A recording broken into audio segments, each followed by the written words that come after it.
চলে এসেছি chicken কিমার recipe.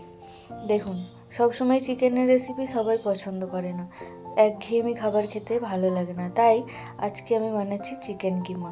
বাচ্চারা তো পছন্দ করবেই, আর বাড়ির সকলেই পছন্দ করবে। দেখুন কিভাবে বানাচ্ছি।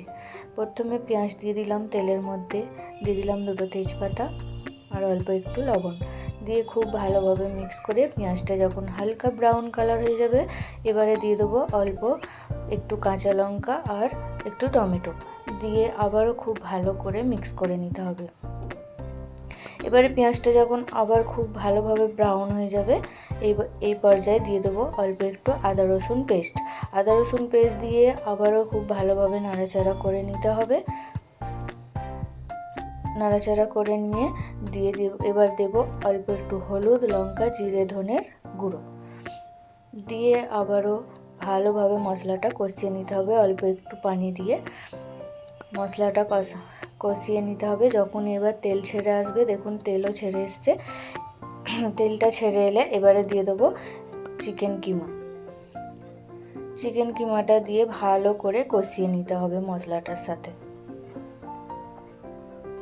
দেখুন সুন্দরভাবে কষানো হয়ে গেছে। এবারে দিয়ে দিলাম কিছুটা ক্যাপসিকাম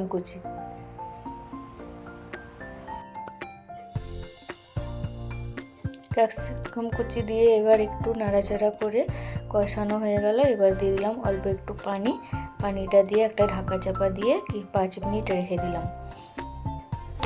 এবারে দিলাম একটু গরম মশলার গুঁড়োটা দিয়ে আবারও খুব ভালোভাবে একটু মিক্স করে নিলাম।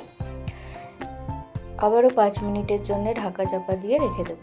5 মিনিট বাদ দেখুন তেলটা ভেসে গেছে, মানে কিমাটা একদম রেডি হয়ে গেছে। অল্প একটু ধনেপাতা দিয়ে নামিয়ে নেব।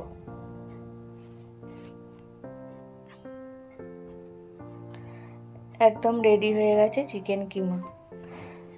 দেখুন খুব সুন্দরভাবে হয়ে গেছে। এবার আমি সার্ভ করে দেখাবো কত সুন্দর হয়েছে। দেখুন, এটা রুটি, লুচি, পরোটা সবের সাথেই আপনারা সার্ভ করতে পারেন, ভাতের সাথেও খুবই ভালো লাগবে।